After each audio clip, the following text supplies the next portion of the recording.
Hello friends, कैसे हैं आप लोग। फिर आज हम आप लोग के सामने एक वीडियो के साथ आए हैं।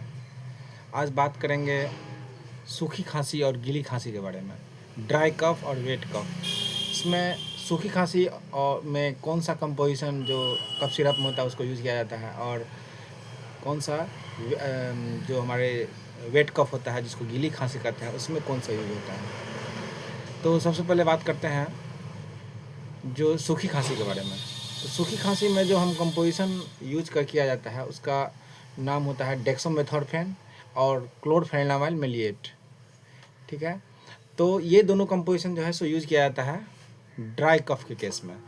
तो बात करते हैं कि कैसे ये मेडिसिन वर्क करता है। सबसे पहले जो हमारा ये होता है डेक्सामेथोर्फेन और क्लोरफेनिनामाइड मेलिएट जो होता है वो हमारे ब्रेन और जो हमारा सेंट्रल नर्वस सिस्टम होता है उस पर वर्क करके, और उसका जो सेंटर होता है उसको उसके एक्टिविटी को ट्रिगर कर देता है, यानी कि उसकी एक्टिविटी को मॉडिफाई करके, और हमारे जो अर्ज होता है कफ का करने का उसको कम कर देता है।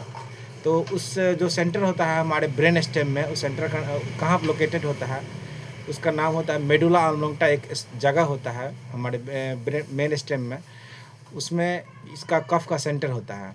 उस पर ये डेक्सामेथोर्फेन और क्लोरफेनिनामाइड मेलिएट ये वर्क करता है और इसकी एक्टिविटी को ट्रिगर कर देता है, यानी कि हमारा जो कफ करने का जो टेंडेंसी होता है उसके इफ़ेक्ट को कम कर देता है। अब दूसरा केस में तो हम हमेशा अब इस बात को समझ लें कि जब भी किसी कफ सिरप को देखते हैं तो उस कफ सिरप में डेक्सामेथोर्फेन है और क्लोरफेनिनामाइड मेलिएट है कि नहीं, तो उसको देखने के बाद ही हम सोचेंगे कि ये हमारे गीली खांसी में यूज होगा या ड्राई कफ में यूज होगा।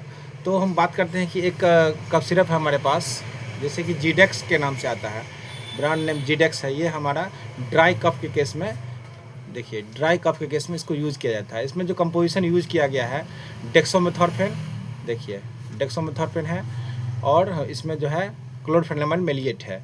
इसका मतलब ये हुआ कि ये हमारा ब्रेन पे जाके वर्क करके हमारे कफ को जो है रिड्यूस करता है, कफ के अर्ज को, यानी कि कफ करने का जो टेंडेंसी होता है उसको कम कर देता है। अब हम दूसरा केस में बात करते हैं कि गीली खांसी में। तो गीली खांसी में जो यूज़ किया जाए कंपोजिशन होता है वो होता है हमारा ग्वानफेनिसिन होता है, एम्ब्रोक्सोल होता है, और एक और कंपोजिशन होता है ब्रोमहेक्सिडिन होता है। तो ग्वानफेनिसिन और जो हमारा ब्रोमहेक्सिडिन और एम्ब्रोक्सोल होता है वो कैसे वर्क करता है, ये म्यूकोलाइटिक होता है। जो हमारा कफ होता है, जो लंग्स के अंदर में जो कफ होता है उसको क्या करता है, डिजॉल्व कर देता है, यानी कि कफ को पतला कर देता है, जिसके कारण कफ जो पतला हो जाता है क्या आराम से कफ बाहर चला जाता है। इसलिए इसको गीली खांसी केस में बोला जाता है। और एम्ब्रोक्सोल जो हम यूज किया था कंपोजिशन एम्ब्रोक्सोल का, वो एम्ब्रोक्सोल क्या करता है, जो टेंडेंसी होता है एम्ब्रोक्सोल को कि ये कफ को बाहर निकालना है, इसको एक्सपेक्टोरेंट भी बोला जाता है। एक्सपेक्टोरेंट का मतलब होता है कि कफ को बाहर की तरफ एक्सपेल कर देना, यानी कि बाहर निकाल देना। तो उसके केस में जो यूज़ किया जाता है हमारा जो गीली खांसी में यूज होता है उसमें देखिए कंपोजिशन दिया गया है, ब्रोमहेक्सिडिन है, ग्वानफेनिसिन है, और इसमें टर्बिटालिन है। ये हमारा एक मेडिसिन है, उसका नाम क्या है, हमारा एस्कोरिल है। ठीक है, एस्कोरिल, इसमें टर्बिटालिन यूज़ किया गया है, ब्रोमहेक्सिडिन है, और ग्वानफेनिसिन मेंथोल एक्सपेक्टोरेंट। इसको म्यूकोलाइटिक एजेंट ही बोला जाता है। ये हमारा म्यूकस को डिजॉल्व कर देता है और आराम से हमारा जो म्यूकस है इसे बाहर डाला जाता है। इसमें एक और कंपोजिशन यूज़ किया जाता है टर्बिटालिन सल्फेट। ठीक है, टर्बिटालिन क्या करता है, ब्रोंको डायलेटर होता है।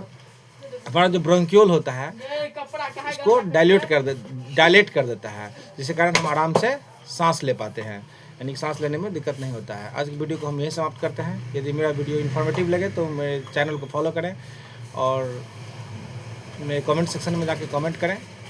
धन्यवाद।